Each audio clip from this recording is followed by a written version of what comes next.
Usa ka pagtuo, usa ka tingog, usa ka katawhan.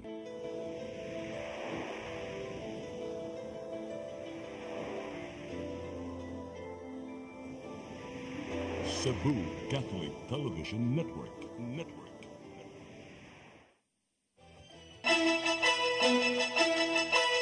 Uluhan sa mga balita sa Sari 47. Mamahimong kahimtang sa Patigayon alang sa tuig 2025 dinhi sa Sugbo, tukion pinagiso sa ka-Economic Forum. Bukal Jongki Uwano, may makak sa pasangil bahin sa gingong pagpaluyo sa disqualification ni kanhi Mayor Jonas Cortez. Bag-ong police director sa probinsya sa Sugbo, mihulip na sa katungdanan. Kapulisan sa Dakbayan sa Sugbo, miso sinasinitabo pagpanulis sa usa ka negosyante. Sugbo, Kabisayan ug Mindanao, Pilipinas ug katawhan kutos maabot sa tong Sibya sa tibuok kalibutan mayong hapon. Live kita karon sa CCTN Channel 47 ug kini ang tulumanon sa nagunang kasayuran nga angay natong masayran. Ako si Dennis Tabar. Tulumanon sa patas ng mga balita ug opinyon, ako si Danica Cabales. Kini ang Sari 47.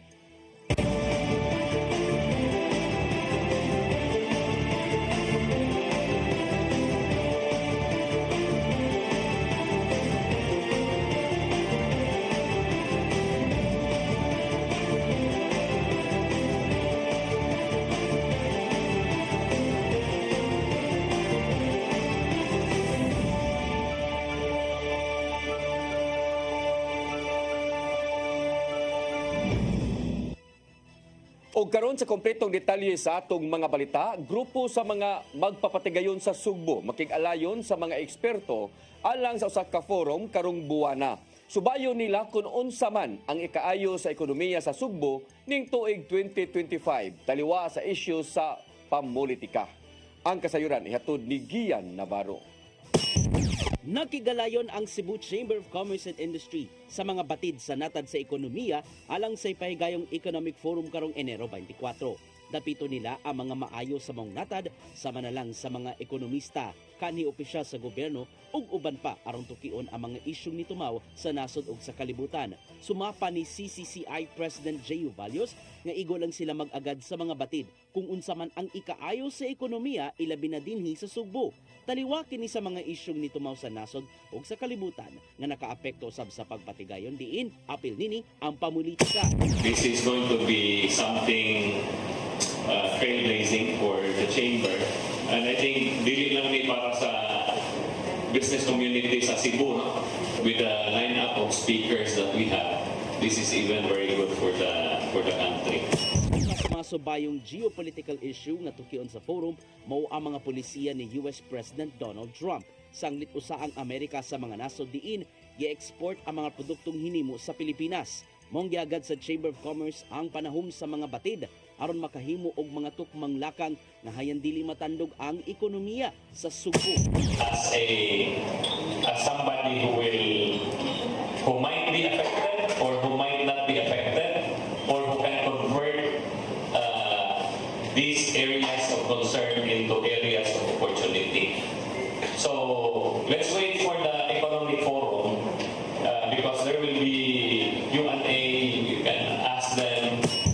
Paglantawan usab sa chamber nga mumaayo ra gihapon ang ekonomiya sa Sugbo ug Central Visayas. Taliwa kini sa padayong pag-umol sa Negros Island region diin mawagdangan og 179 billion pesos nga balor sa ekonomiya tungod sa pagbiya na sa Negros Oriental ug Siquijor gikan sa Central Visayas. Gian Navarro, CCTN News. Gihimakak ni Provincial Board Member Tadio Jongki Uwano nga aduna siya kanagitan sa pagkansilar sa Certificate of Candidacy ni dismiss Mayor Jonas Cortez. Si Uwano nilansar sa pagkamayor sa syudad sa Mandawi kaatbang ni Cortez. Si Cortez nipasangil kang Uwano kagahapon atol sa interview sa media human sa pagfile sa pag-apilar ngadto sa Korte Suprema batok sa Comelec. Mato ni Cortez nga gigamit ni Uwano ang iyang koneksyon aron maniobra ang mga kaso batok kaniya lakip na ang kanselasyon sa COC. Matod niini nga usa lang si Cortez sa daghang kandidato sa tibuok Pilipinas nga gikanselar ang COC sa Comelec. Og dili kini magpasabot nga apil si Romualdez. Matud niini nga ang suspensyon og dismissal gipahamtang sa ombudsman tungod matud pa adunay sayop og illegal nga gibuhat si Cortez.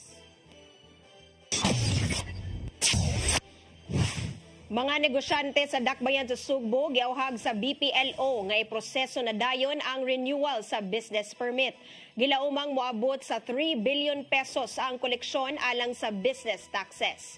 Ang kasayuran ni hatod ni Gian Navarro. Gipahinumduman sa Business Permit and Licensing Office sa Cebu City Government ang mga negosyante nga i-renew na dayon ang ilahang nga business permit. Abli ang buhatan sa BPLO alang sa pagproseso sa Mayor's Business Permit o Special Permit gikan karong Enero 6 hangtod 20. Sumapa ni BPLO Head Terence Saavedra nga moabot sa 40,000 ka mga negosyo ang mag-abot silang buhatan aron pagproseso na sa mga matang sa rekisitos. Maong gilauman nilang moabot sa 3 billion pesos ang kinitaan alang sa business tax nga nagagikan mismo sa bayranan sa pagproseso sa maong permit. Meaning ang North District ari sa Galleria, sa South District adto sa Seaside. So muna siya atong kuan kastiray subat og na mga pandon emergency kayo nga i-renew nga wala sa cluster pwede ra to dawaton. Abli usab ang ilang satellite office sa duha ka mga dagkong mall ning Dakbayan sa Sugbo aron pagproseso na sa renewal sa business permit. Painumdom ni Saavedra nga kung mapakyas man sa pagproseso sa business permit renewal sulod sa gitakda nga panahon, multahan ang negosyo og 25% nga surcharge, 2% nga interest ug uban pa aron maka-accommodate sa kadaghan sa mga negosyante. Abli ang ilang duha ka satellite offices hangtod sa adlong Sabado, gawas lang sa sinulog weekend. Number 1, ang ilang gisugo baron, ilang authorize pag-renew, wala matigayon pag-renew. So muna number 1, usually ang ilang kong gisugo, wala mo balik, bla bla bla, unsa pa na diya. Pero ang lain po niya lain po niya senaryo nga nung wala ma-renew, meaning siguro nakaligtaan siguro sa tagiya nga ating renew na. Ang business permit nga iproseso alang kana sa operasyon sa mga negosyo sa Dakbayan sa Sugbo ning tuig 2025. Gian Navarro, CCTN News. One-stop shop government center sa siyudad sa Mandaue nga itukod sa Cebu International Convention Center anaa pa sa design phase. Bisan pa man niini giklaro nga ang pagtukod sa government center dili ra maapektuhan sa election ban. Ang kasayuran ni hatod ni Mary Rose Sagarino. Gikordon o gisiradaan na ang palibot sa kanhi Cebu International Convention Center. Din itukod ang one-stop shop government center sa siyudad sa Mandaue. Matud ni Attorney Jamal James Kalipayan ang City Administrator nga nag-test file na ang kontraktor sa lugar pagsiguro nga luwas ang pagtrabaho sa pile soil system o ang load capacity nagsunod sa detalye. Matud ni ini nga gipaabot na lang ang kompleto nga disenyo sa proyekto. Human ni ini i-endorso kini sa City Engineering Office dayon ipasa ngadto sa City Mayor's Office alang sa approval. Then we can proceed into the permitting aspect, which OBO has promised to facilitate since this is a government, this is an in-house project, a government project. No? So we need to secure the building permits. The ECC is also a requirement. And we have already initially submitted our application, awaiting the final submission of the detailed engineering and design. Ang groundbreaking sa bagong City Hall sa Mandaue gipahigayon ni atong Agosto 30 dungan sa pagsaulog sa Charter Day anniversary. Kini gibana-banang mahuman sud sa 35 ka buwan o 3 ka tuig. Gipunduhan kini pinaagi sa 3 bilyones pesos nga loan ngadto sa Development Bank of the Philippines. Matud ni Kalipayan nga dili ra maapektuhan ang construction sa election ban nga ipatuman sugod Enero 12 diin lakip sa ban ang pagdili sa pag-release o paggasto sa public fund. So this was awarded way back time. Hindi na ko kinundong sa di, but we are already in the implementation phase. So all we need to do for compliance under the Comelec rules is to, for the Bids and Awards Committee and the City Mayor's Office, to make a list of all ongoing infrastructure projects in the city, including the government center, and to submit it to the Commission on Elections.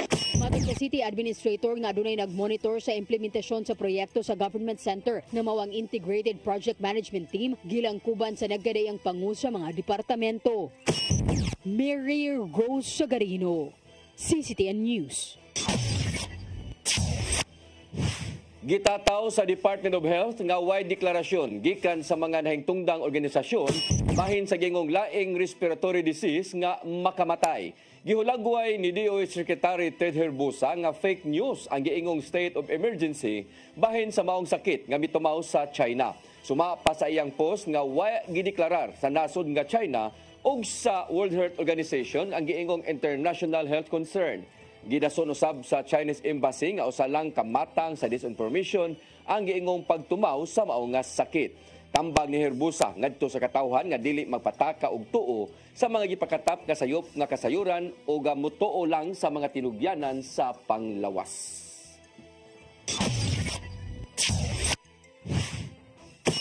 Musunod, bag-ong police director sa probinsya sa Subo miulip na sa katungdanan. Kanaguban pa mga balita sa pagbalik sa Sayre 47.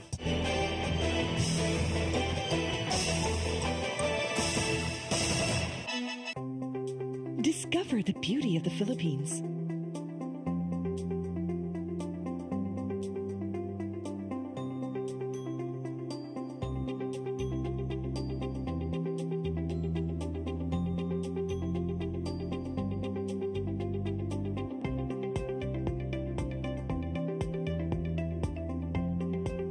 With Philippine Airlines, the country's flag carrier.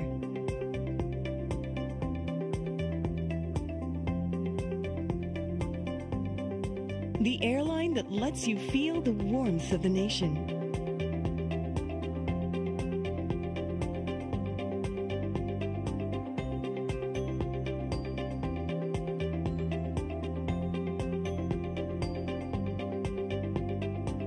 Mabuhay!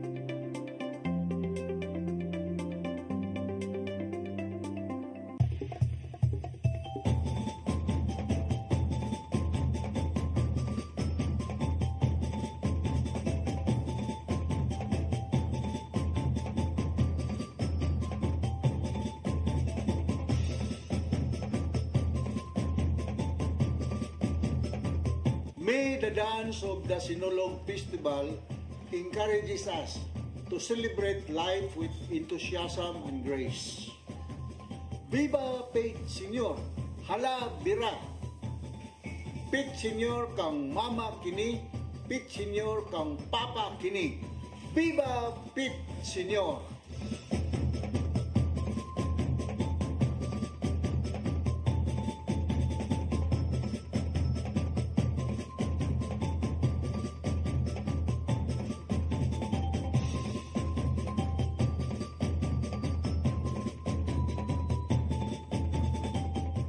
Start today. Unlock the secret to a healthier you. You're worth it. Health is wealth. Health Plus. City Flow and Health Lift Plus. Health is wealth.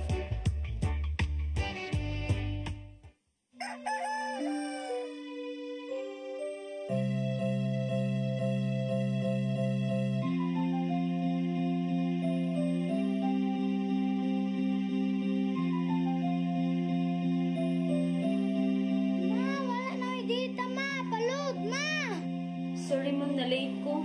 Nangita pa mong gusto para internet sa kong anak ma'am. Ay, wala na yung problema. Pag-sinisibo! Sinisibo, Sinisibo. For your internet connection. And for the signal of your cable TV. So fast and straight the transmission to your home. Sinisibo. Sinisibo, Sinisibo. Offers you to have fiber optics. For your viewing experience, perfect and clear, so fine. So great and affordable for you to enjoy. Sinisibo. Sinisibo television Television Network Incorporated offers fiber to the home broadband internet bundled with fiber to the home cable TV connection. Cine Cebu Television Network Incorporated with its operation in Metro Cebu and the whole province of Cebu soon. And affordable for you to enjoy. Cine Cebu.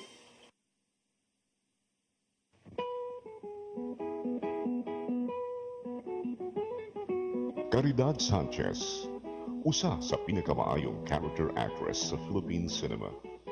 Sa iyang kabatanon, iyang danggong mahimong abogado, apan may patibabaw ang iyang gugma sa pag-arte. Estudyante pa lang, dihang nakasul sa Visayan movies sa iyang unang pelikulang Giuluhan o Di Makaling. Gisundan kini sa pipila pa ka Visayan movies hangtod nga nahatagan ng break sa LVN Studios sa Manila. Sa ubay-ubayng pelikulang iyang nahimo, siya gipasilunggan og Lifetime Achievement Award sa Star Awards niadtong 1999. Nahimong Best Supporting Actress sa FAMAS o Film Academy of the Philippines sa mga pelikulang Bagong Buwan ug Maalala Mo Kaya the Movie. Hangtod karon, si Caridad Sanchez aktibo sa show business, da ang tingog sa mga Subuanon nga kanunay nagpaluyo kaniya. Caridad Sanchez, Karbo sa Subo, Subuano ni. Your path to a new start. Nutrition, Exercise and elimination. water, Sunlight. temperance, Air. rest and recreation. And most of all, Trust in God. Learn from our doctors. Be blessed by the testimonies of our overcomers.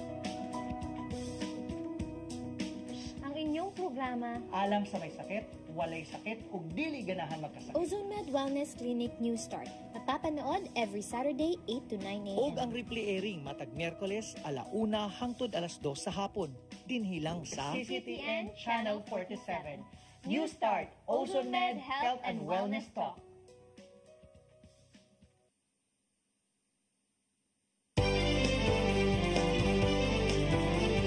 Cine Cebu, Cine Cebu, For your internet connection, and for the signal of your cable TV. so fast and straight the transmission to your home. Cine Cebu, Cine Cebu, Offers you to have fiber optics. for your viewing experience, perfect and clear so fast. So great and affordable for you to enjoy. Cine Cebu Television Network Incorporated offers fiber to the home broadband internet bundled with fiber to the home cable TV connection. Cine Cebu Television Network Incorporated with its operation in Metro Cebu and the whole province of Cebu soon. Cine Cebu, Cine Cebu, For your internet connection, and for the signal of your cable TV. so fast and straight the transmission to your home. Cine Cebu, Cine Cebu, Offers you to have fiber optics. for your viewing experience, perfect and clear so fast. So great and affordable for you to enjoy.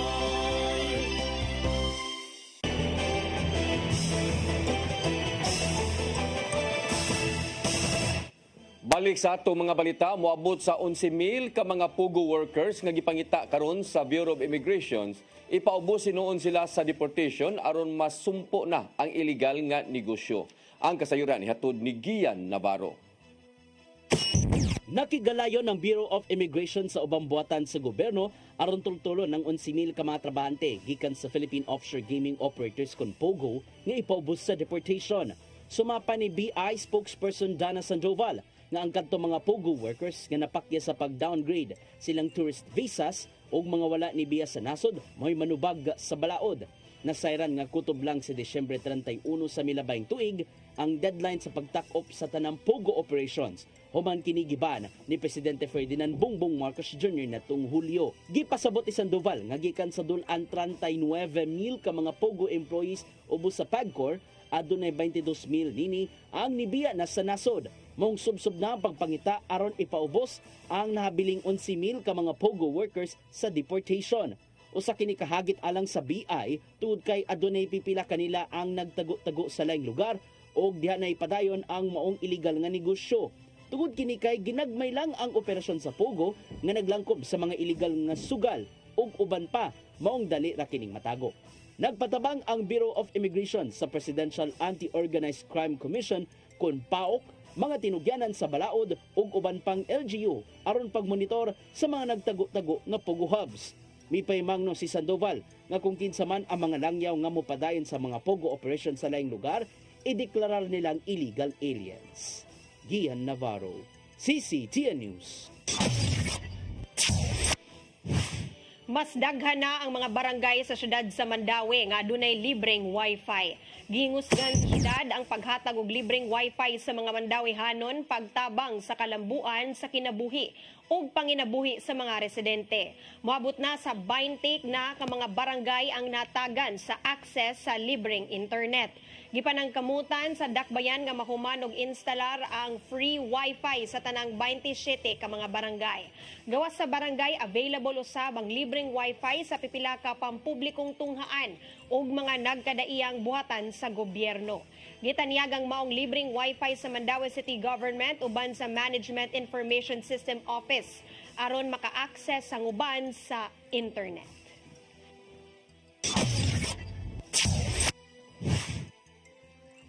Nagnegatibo sa illegal nga drugas ang tanan nga 25 ka mga pulis sa siyudad sa Mandaue nga gipaubos sa drug test kagahapon.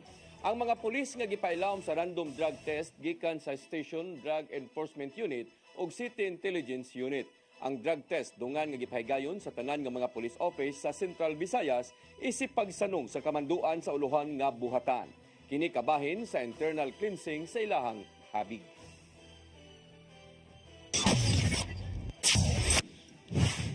Aduna nay bagong director ang Cebu Police Provincial Office nga si Police Colonel Jovito Atanasio. Usa sa mga bantayan sa bagong hepe sa kapulisan sa probinsya mao ang paghatag sa seguridad sa umaabot nga eleksyon. Ang kasayuran hatod ni Gian Navarro. Mubiya na sa katungdanan si Police Colonel Percival Zorilla, isip Director sa Cebu Provincial Police Office. Human sa kapin usa ka tuig pagduwala. Hulipan siya ni Colonel Jovito Atanasio nanggikan sa Police Regional Office 7 sa Personnel and Record Management Division. Isip kabahin sa transition, nakikita sila karong hapon og nakigcourtesy call kang Gobernador Gwendolyn Garcia. Nakahigayon sa pagpanamilit si Zorilla kang Garcia human sa kapin usa ka tuig pagserbisyo sa CPPO. Samtang nagpaila na si Atanasio sa gobernador og nakahigayon sa pagpakisayod unsa ang mga security concerns kay ipatuman sa lalawigan sa Sugbo. Subayon sa bagong CPPO Director nga si Atanasio ang hugot nga seguridad entero lalawigan. Sumapasab ni Atanasio natutukan nila og apil ang pagpatuman sa seguridad ilabi na karong umaabot nga eleksyon. Storya ako makikinabi ako sa akong mga opisyalis sa sa kapulisan sa probinsya. Tapos ugma ako na siguro makipaghimamat gid ko sa COMELEC kung ano pa ang laing mahisgutan namo pamaagi ng pag-implementasyon nato para sa Kapsay ug Kalinaw. Usab si Atanasio kang Garcia nga tumanon ang mga polisiya sa Kapitolyo apil na ang pagpatuman sa luwatang executive orders. Kini aron masiguro ang ikaayo sa kinabag-ang Sugboanon. Masubay ko nato kung unsay objektiba kanamo sa pag-implementar sang Kahapsay ug Kalinaw at saka yung public safety sang tibuok Sugboanon sa tibuok probinsya nato. CCTN News. Gibuyan na sa Lapu-Lapu City Police Office ang 44 nga si Gilson Mamak nga mo'y unang gitumbok nga suspek sa pagpatay siyang kanhi asawa sud sa Modern PUJ.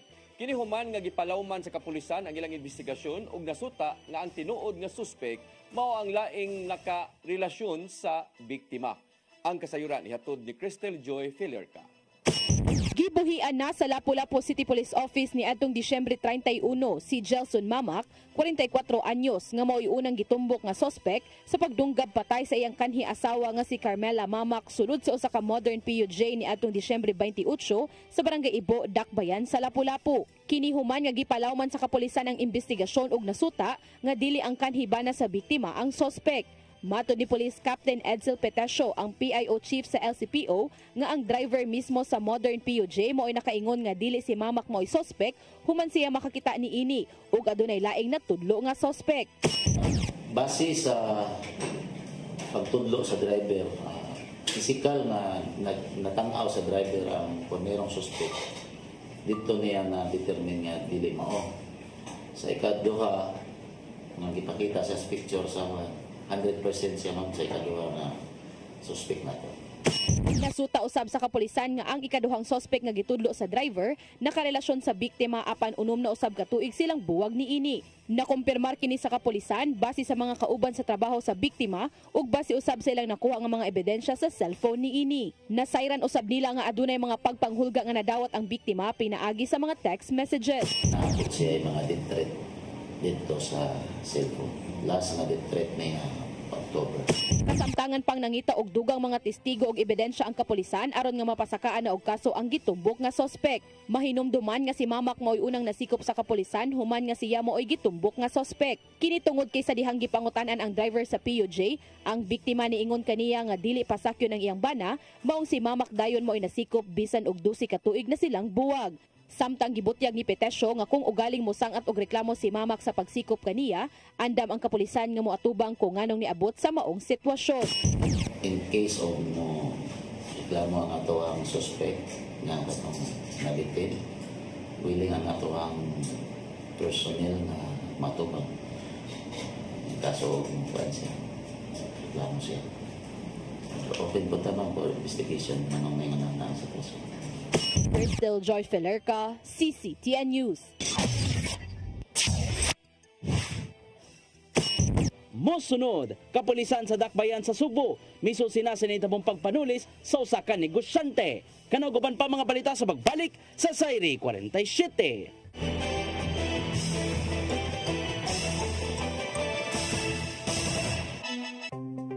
Discover the beauty of the Philippines.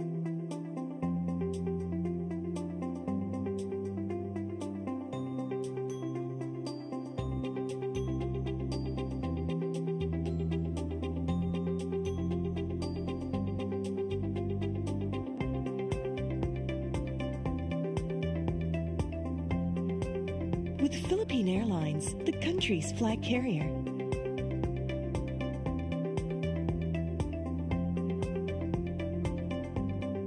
The airline that lets you feel the warmth of the nation.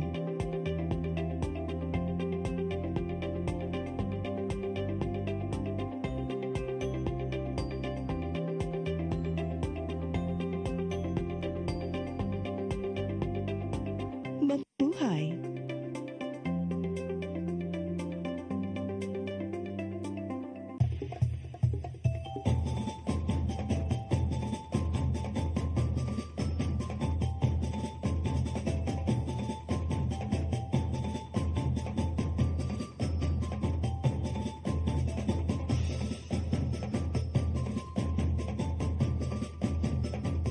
May the dance of the Sinulog Festival encourages us to celebrate life with enthusiasm and grace. Viva Pete Senior! Hala Bira!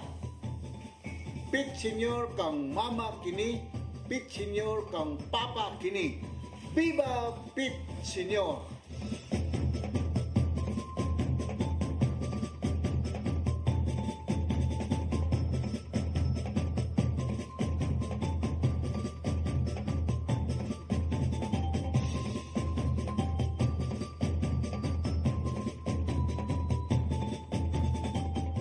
Start today. Unlock the secret to a healthier you. You're worth it. Health is wealth. Health Plus. City Flow and Health Lift Plus. Health is wealth.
Rochelle Rocky Vega, Communication Arts graduate sa St. Teresa's College. Winner sa Cebu Pop Music Festival. Iyang naangkon ng national recognition dihang bidaog sa Search for the Ultimate Born Diva. My people, we will rise again. We will learn to spread our wings and fly again like an eagle to the distant dawn. Ikaw ang aking hiniling sa habang buhay ay makapiling, ngunit mahal. Ang iyang bulawanong tingog mo'y nagtumboy sa mga Cebuanon nga kanunay mapagarmuhon sa iyang naangkong kampusan. Ay ikaw and no more tattered lives this time tomorrow. Rocky Vega, karmo sa Subo, Cebuano ni. We will rise again.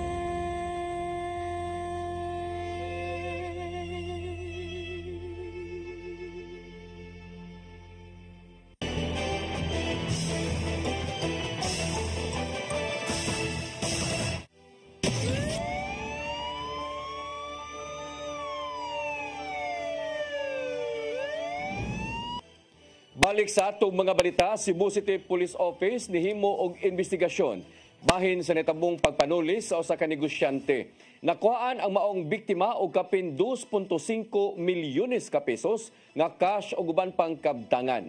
Ang kasayuran ihatod ni Cristel Joy Filerca. Mimando ang Cebu City Police Office sa Guadalupe Police Station nga palaw man ang investigasyon labot sa pangangkon sa usa ka negosyante nga siya gitulis ni adtong Disyembre 31. Ang biktima usa ka negosyante og cellphone sa usa ka mall sa Dalan and Bacalso og Leon Kilat sa Dakbayan sa Sugbo. Nakuha sa mga tulisan ang kwarta nga moabot sa 2.5 milyon, alahas, cellphones og nagkalain-laing mga cards. Gipakita niya ang kopya sa ilang CCTV camera diin makita ang iyang pagsulod sa gate sakay sa usa ka SUV. Matod sa biktima nga atol sa investigasyon sa kapulisan nga minaog siya sa iyang sakyanan aron sirada ang ilang gate. Apan gisugat siya sa tulo ka mga lalaki nga armado ug gipabalik sa pagpasakay siyang sakyanan ug didto gibaatan na iyang baba og tiil dayong pahapa kaniya. Didto na gikuha sa mga sospetsado ang kwarta sa iyang sakyanan nga gibutang sa paper bag lakip na ang iyang mga alahas ug cellphones. Dali nga misibat ang mga sospetsado sakay sa giparking nga motorsiklo gawas sa ilang gate. Atol sa gilusad nga pakisusi, mibutyag ang biktima nga duna siya gidudahan. Kini mao ang karibal niya sa negosyo apan wala siya mohatag og dugang detalye nga tungod niini mulusad sila og lam nga investigasyon. Duna nay inisyal nga lead ang kapulisan apan wala lang una sila mohatag og detalye kung kinsa sanglit gitinguha nila nga ilang madakpan og mapasakaan kini og kaso sa korte. Cristel Joy Filerca, CCTN News. Duha ka mga lalaki ang naangol sa Dakbayan sa Lapu-Lapu human madung gabi sa managlaing higayon pila ka oras sa wala pa ang bag-ong tuig. Ang mga biktima parehong nakaangkon og upat kasama dinunggaban sa nagkadayang parte sa ilang mga lawas. Ang kasayuran hatod pagbalik ni Cristel Joy Filerca. Nalandig sa Tambalanan ang usa ka 43 anyos nga lalaki human siya makaangkon og sama dinunggaban sa likod nga parte sa iyang lawas. Nahitabo ang pagpanunggab alas 8:30 sa gabi ni adtong Disyembre 31 sa Barangay Kalawisan, Dakbayan sa Lapu-Lapu. Base sa investigasyon sa Lapu-Lapu City Police Office nga ang maong lalaki usa ka drug personality. Matod ni Police Captain Edsel Petesio, ang PIO Chief sa Lapu-Lapu City Police Office, nga sa wala pa ang maong insidente ang biktima adunay gisita nga lalaki nga nagmotor kinsa nagsigi og balik-balik sa pag-agi sa ilang dapit. Iyang gisita, gipara niya ang motor, tapos yung pagtangang helmet, ipwersa na tangang helmet. Iya pag singka-singkahan na asit ka o pulis, ang sige ka balik-balik din eh.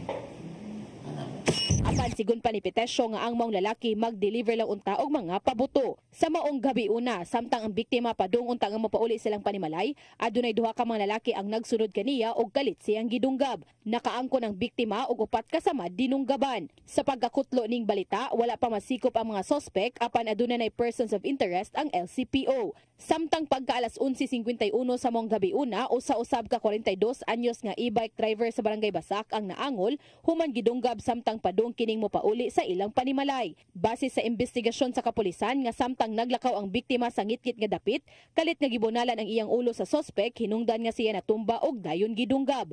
Nakaangkon siya og upat kasama dinunggaban sa nagkadiyang parte sa iyang lawas. Nasuta sa kapulisan nga sa wala pa ang maong panghitabo adunay nakulatahan ang biktima nga mo'y uyab sa iyang stepdaughter. Tungod niini, ang maong lalaki nga nakulatahan mo'y gitumbok nga sospek. Personal grudge mo'y gitanaw nga anggulo sa kapulisan nga mo'y hinungdan sa pagpanunggab. Pinaagi sa hot pursuit operation, nasikop ra dayon ang 19 anyos nga sospek apan iya kining gihimaka. Wa kay ba nga nay mga bata nga sunod ba taga lagyo man dili man taga mo ah. Mao ira toy mao ni kuan nga nag-edad og 12 ani hilabot sa iya ni dunggab. Pero ako yang gitudlo kay ako rin ang ilhan niya. Crystal Joy Felerca, CCTN News. Dili mo minus sa 5 ka mga panimay ang naugdaw sa sunog kagabi sa Happy Valley, Barangay Poblasyon, Dakbayan sa Naga. Girespondihan kini sa mga kamubiruhan human nadawat ang alarma pasado alas 10 na sa gabi. Hinoon dali ra nga nakontrolar ang sa kabumbiruhan ang dakong kayo nga giingong nagsugod sa panimay ni alias Ariel. Sumapa sa mga residente nga giingong gibiyaan ra sa nagpuyo ang butane nga gigamit sa pagluto. Apan gihimakak hinuon ni alias Ariel nga nigamit og butane isip hinungdan sa dako nga sunog. Gisusi na usab sa mga otoridad ang maong sunog aron pagtataw kung unsa man ang hinungdan ni ini.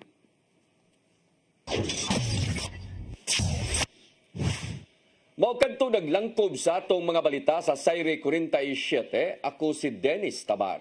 Ako si Danica Caballes. Hangtod Lunes pohon sa inyong paboritong tulumanon.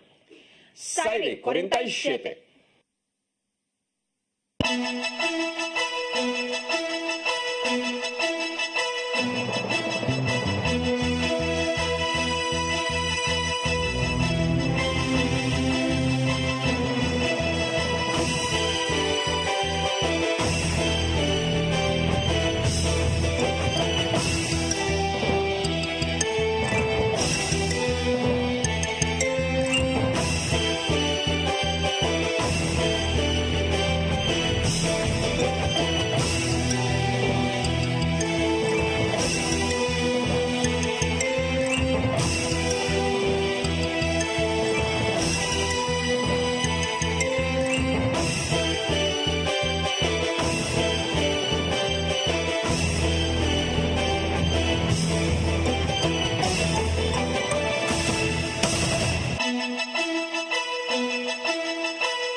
Discover the beauty of the Philippines